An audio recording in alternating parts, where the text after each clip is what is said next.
Tega Industries Ltd, a mining equipment manufacturer. The company was incorporated in 1976 and got public in 2021. They are based in Kolkata, with more than 550 employees and 1,000 workers.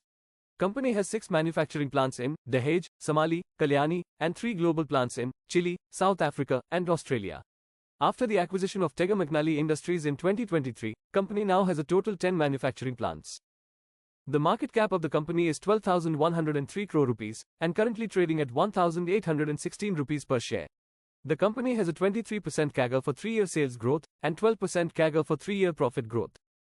Company has more than 45 years of experience in manufacturing equipment like mill liners, mill feed, conveyor, screen panels, and more. About 75% of the revenue is generated from mill liners. Company also offers sales of services, which contributes about 4% of the total revenue. Company has 3 R&D centers and has registered many patents and trademarks. Over the years, company has established many subsidiaries to strengthen their offerings. A capex of rupees 250 crores has been allocated for greenfield facility in Chile. Currently, they are the second largest manufacturer of polymer-based mill liners across the globe. The sales of the company for the last 4 years have been consistently growing. The profits of the company are also increasing from year to year. There has been a small drop in the promoters' holding in the last 4 quarters. We can see some foreign investments and a good portion of domestic investments in the company. The public holding is dropping, indicating that domestic investors are buying from the public.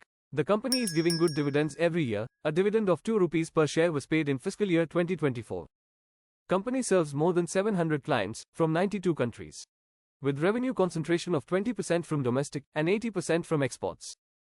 Company is a direct supplier to major copper and gold mines, with 75% repeat orders over the last 3 years. Thanks for watching and see you next time.